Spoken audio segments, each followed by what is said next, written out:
everybody. Hello and welcome. Today we have Dr. Richard Hames, the founding partner at Hames McGregor and Partners and the chairman of the Asian Foresight Institute. He was among the first futurists to anticipate the success of the Apple's first iPod and Tesla's electric cars. As an elected fellow of the World Academy of Arts and Sciences and a personal mentor to heads of state, CEOs, and entrepreneurs, along with his predictions of 9/11 as well as the global financial crisis, he is considered to be one of the most accurate futurists in the world. So we'll begin with the first question. Vagisha will take over. Good morning, sir. So the world is presently enveloped by this COVID pandemic, which is arguably a great shock for all countries. So what do you think, in how much time will the situation get back to normal with us going back to our college, with the students going back to schools and the economy functioning the way it earlier used to? Well, you're asking two questions there. The first is, how quickly will it go back to normal? For students like yourself, I don't think there will be a going back to normal exactly, because a lot of what was normal has actually caused the situation we're in. So I think it's an opportunity actually to pause and reflect on what we want to change and what kind of future we want to create for ourselves, as well as what we want to take with us, and also what we want to discard and not take with us. So I think the issue of time is a matter of epidemiology, and this pandemic is going to take a while to subside.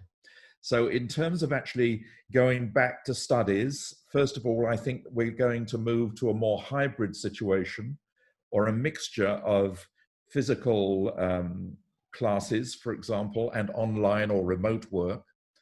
And how quickly that can be done, it very much depends on the speed at which we can find adequate treatments for this particular virus and create a vaccine.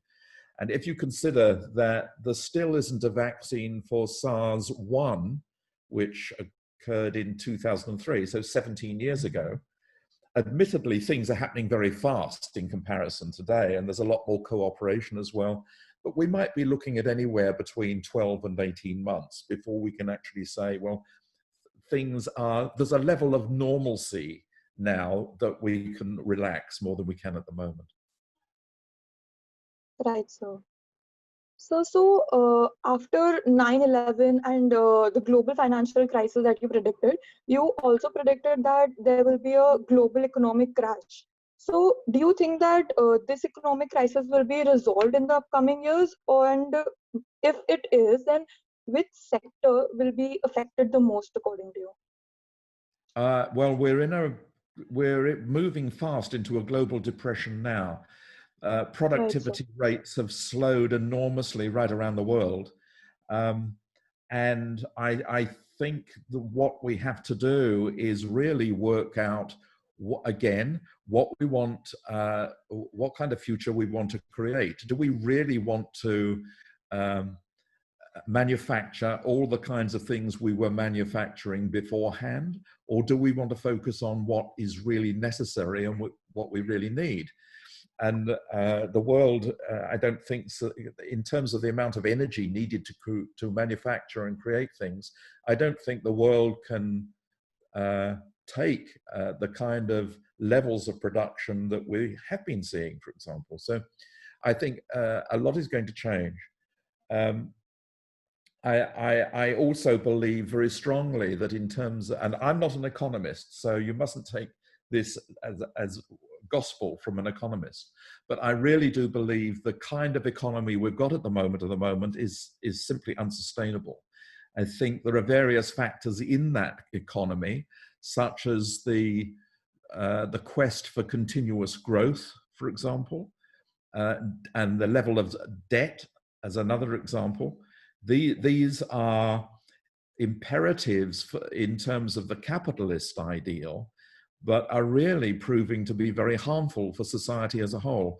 So I think what we need to do is design a different form of economy that takes note of what the planet can sustain in terms of limits to growth, and try to work out where growth is actually needed and where it's not needed. Because in a lot of developed economies, it's actually not needed, whereas in a country like yours, it is needed. Right, so. So when we talk about our economy, so while we take the 2008 global financial crisis into account, there are talks of another global financial crisis around the corner. The last time it was caused by housing, and I mean, a lot of people kind of saw it out of the blue. So do you think that there is going to come another sharp point where the world suddenly plunges into a financial crisis, perhaps on infrastructure this time instead? Yes. And I think we're seeing the beginnings of it now. And I think this pandemic is going to hasten that. The problem is, after that original financial crisis, for example, the structural underpinnings that were the cause of that crisis haven't been fixed.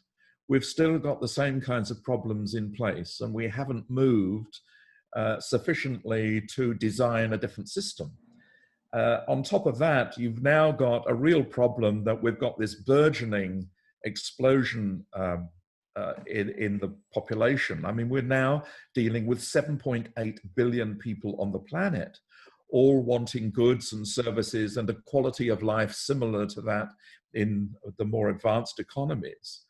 That's putting enormous strain on systems that we take for granted, like energy, healthcare, retail, you name it, education. And as those systems are put under stress, they begin to fail, they begin to collapse. So if you take politics, for example, and I talk a lot about the failure of democracy as it's practiced at the moment, and representative democracy, the problem is that as those systems begin to fail us, we start blaming each other. And we start wanting to hit out at each other and say, well, you know, it's your fault. You need to do something about it. And this leads at an individual level to what we're seeing in terms of people suffering from mental health, domestic violence, mental health problems like depression, anxiety, loneliness, and all of that is being exacerbated, of course, by the current responses to the COVID-19 pandemic. So are we going to have another financial crisis? Yes, we are, and it's approaching fast, and it's going to impact everyone on the planet. Right, sir. So moving on to technology, you say that Facebook will be renamed Instagram, and by 2008 we won't remember it either. So how will Facebook, which is used over 1 million people across the globe right now, become so powerless that it won't be able to stop its own descent? Good question. But if you just look at history, it's very unusual for any companies to have longevity. They change, they merge with other companies, they fall, they fail. And the kind of environment facing a company like Facebook and Google at the moment is an environment in which young people, particularly like you, are waking up to the fact that a Google, for example, is not a search engine. Google actually curates information and allows you to see only information that it wants you to see. So it's very much a distorted view of information. It's not impartial, and it's basically propaganda. So as people wake up to this fact, they're moving to different forms of social media. And I think the acceleration we're seeing in companies changing is going to continue. So it's quite within the bounds of reason that within 5 to 8 years, Facebook will just collapse. Facebook is also facing a lot of litigation, let's face it. It has real internal problems. It has management and leadership problems. It has investment issues. And there's a whole stack of litigation facing it that will really be quite fundamental to its future existence. But that's only one example. I mean, I think all the big technology monopolies are facing problems. Right, sir. Also, sir, do you think it's practically feasible to slow time down?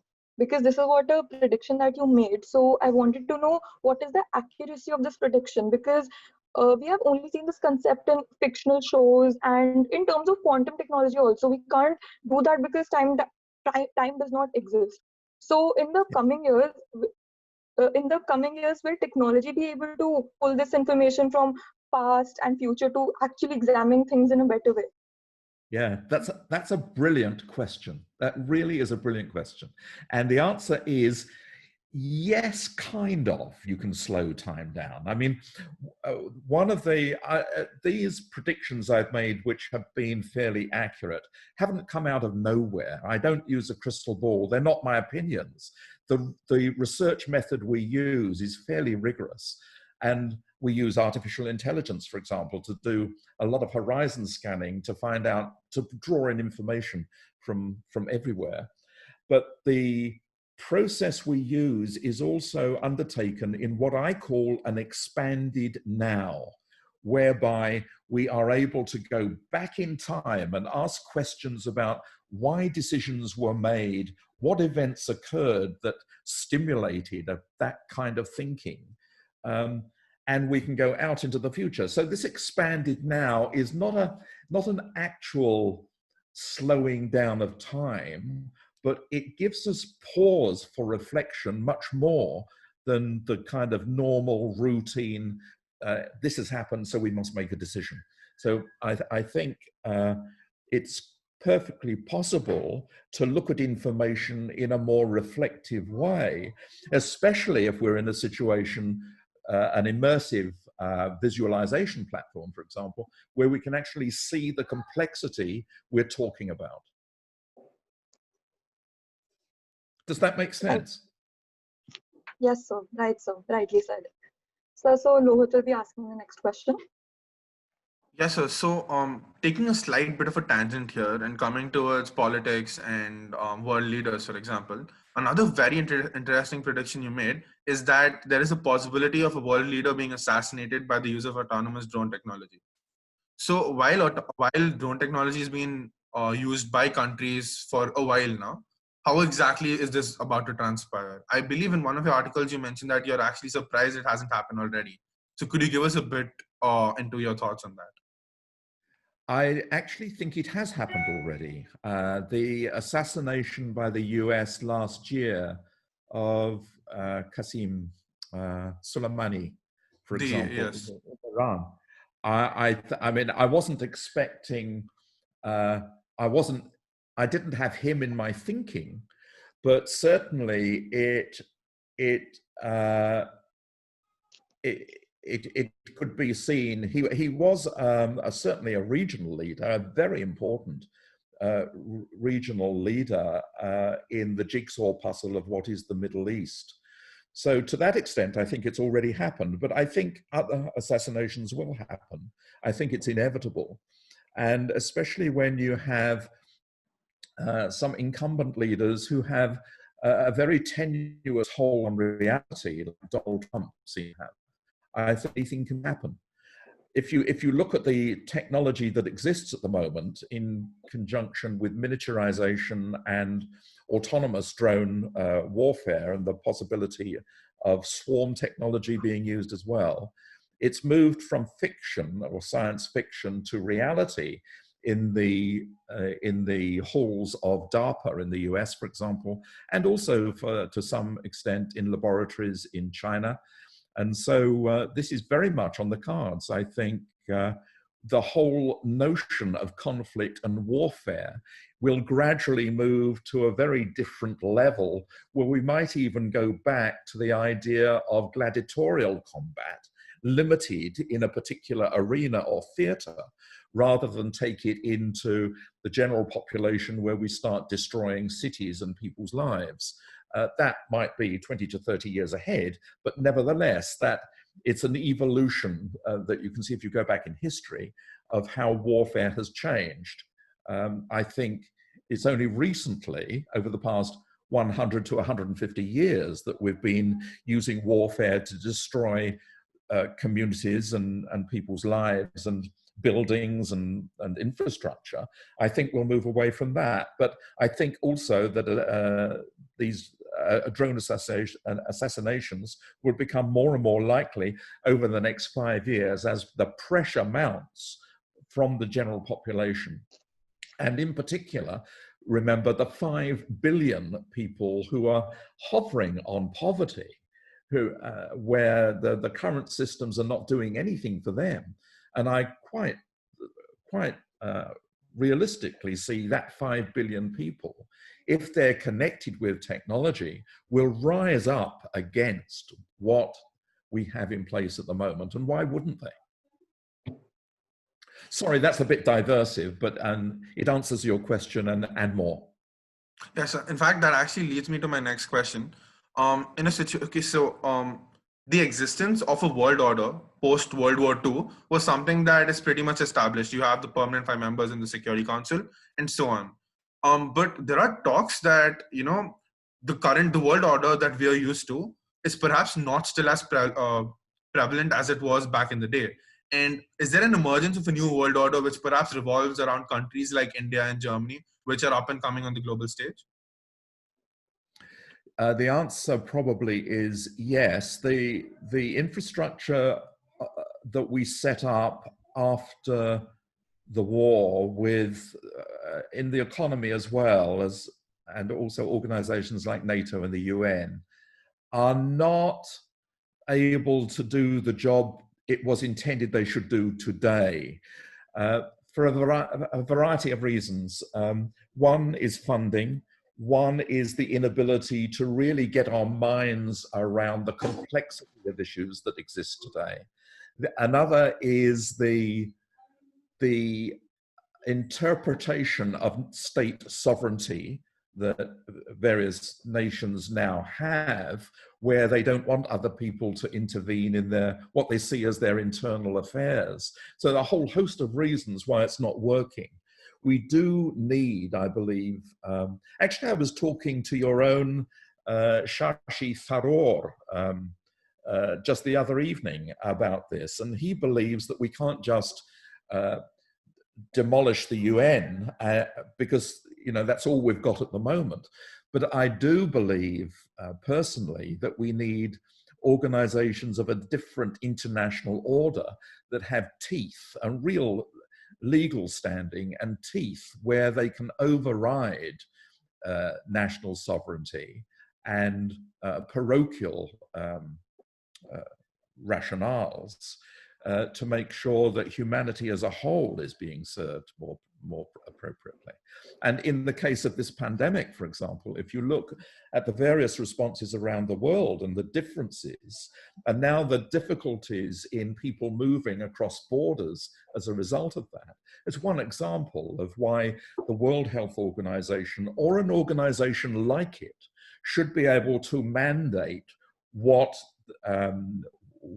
we need to do right across the world, not just allow different countries to do different things. All right. So you also mentioned Trump earlier. And one of the latest predictions that you had made was the fact that Trump would actually end up winning the elections in 2020. So recently, polls have shown that Biden is actually 9 points ahead of Trump. And that there were even, these slight talks of Trump dropping out of the elections in a situation where he isn't confident about his re-election. So could you give us a thought process into that mind? Why do you think Trump will be re-elected? Yes. You have to realize that this is very volatile, this situation. So, you know, every day things change. But the most important thing is not the polls.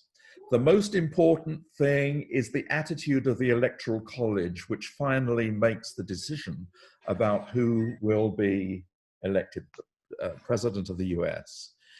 And the difficulty is that, in spite of what the polls seem to indicate, there are a lot of people in the US who are so divided, so fractured at the moment, that that it's difficult to say whether any poll is anywhere near accurate because of that volatility.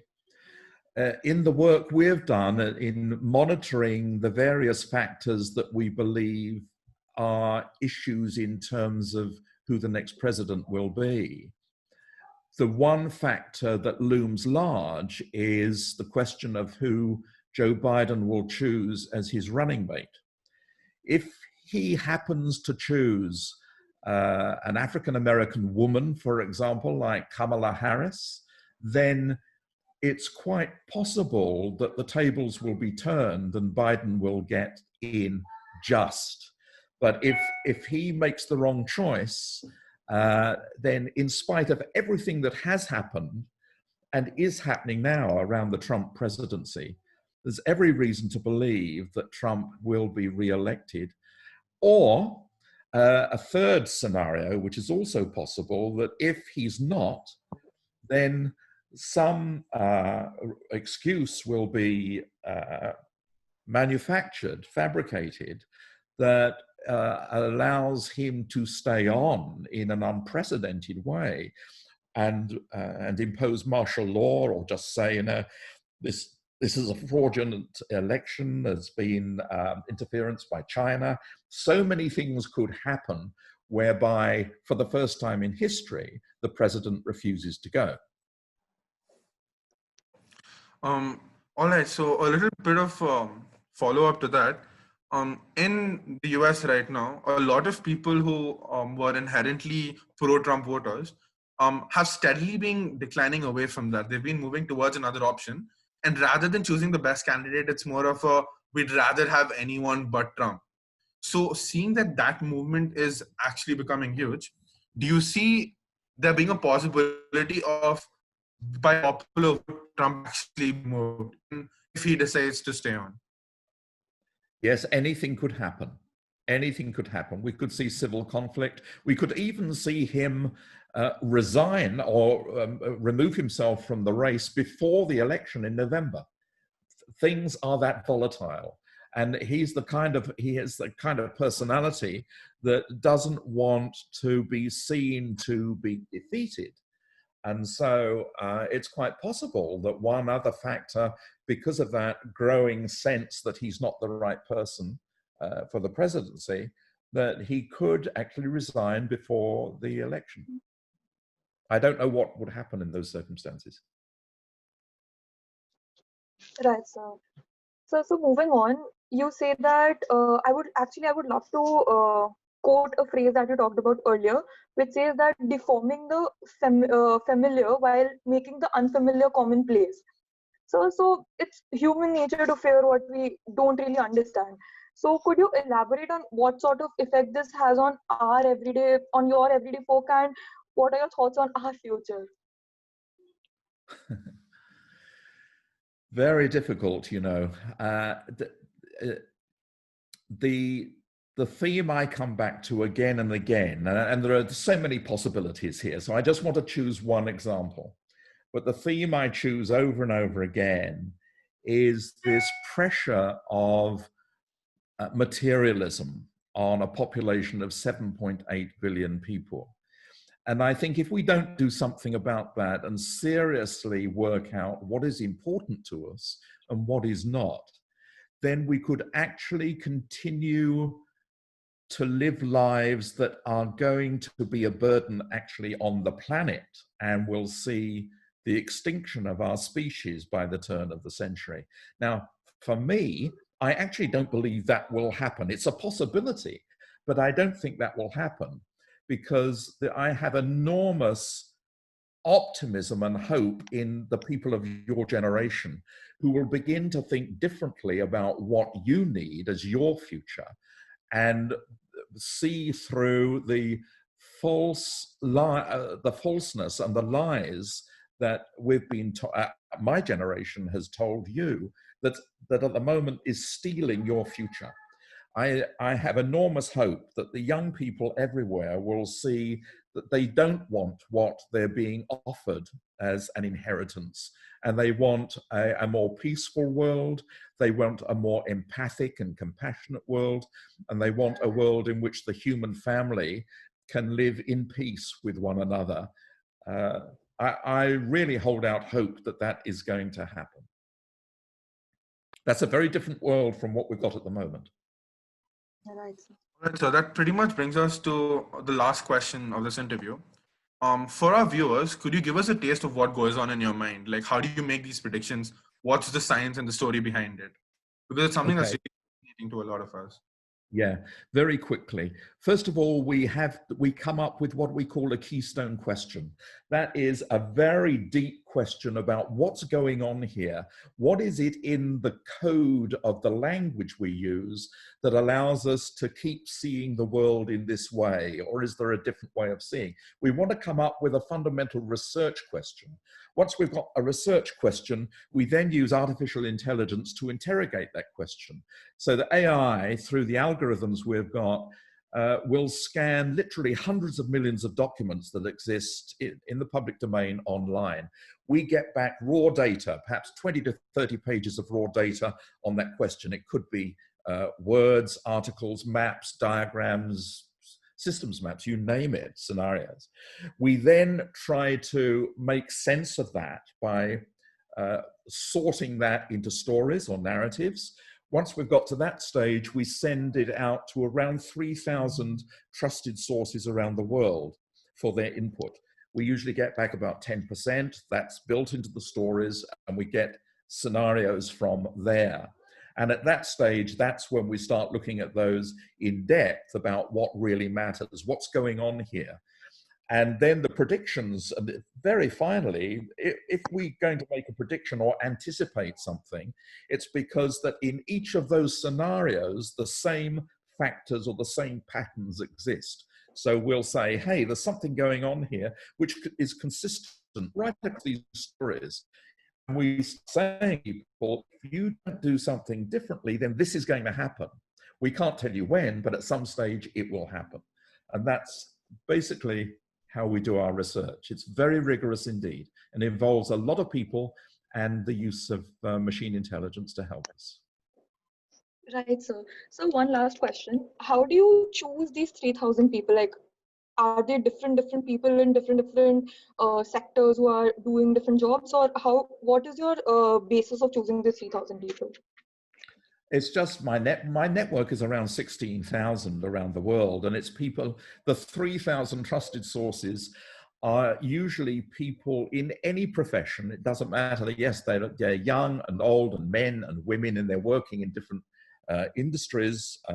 Some of them are in academics, for example, but many of them are not. But they're all thinking about different aspects of the future according to the work they're doing. They're all looking over the horizon at what's coming next. And so they're all tuned in to what are possibilities rather than what is fixed today. How do we choose them? They choose themselves, really. They're interested in the work of the Center for the Future and what we're doing to try and redesign systems that are failing the human family as a whole. And they're interested to contribute to that. And we have, what is very important is that polyocular, I call it, a polyocular view, so that we ensure we get a really good mix of people from all ethnic groups, from different countries, from different environments, young and old. We really need to make sure that we have a diversity of views, so that anything we design in terms of a redesigned system or practice is appropriate for more than just a small Western elite. Right, sir. So, what if government approaches you for something to predict their future, or like our future for something? So what is your approach for that? We work with them in terms of code. how they could do that work very often. That's the work I used to do, for example, with the Indian Council of Agricultural Research in New Delhi. And it's not that I do the work for them, but I try to give them the tools whereby they can do the same things themselves. All right, so that brings us to pretty much the end. Is there any message that you would like to give? Like, we have a viewership of which mainly consists of people our age, which is basically around the ages of 18 to 22. So do you have a message for any of us? Oh, yes. You are the hope for humanity. Have confidence in your thinking and in your collaboration. And don't rely on people of my generation to tell you what to do any longer. That is not helpful. You have to reimagine the future you want and cooperate in order to get there. All right, so with that, I think we will conclude our interview. Thank you so much for your time. Thank This you. is enlightening for us.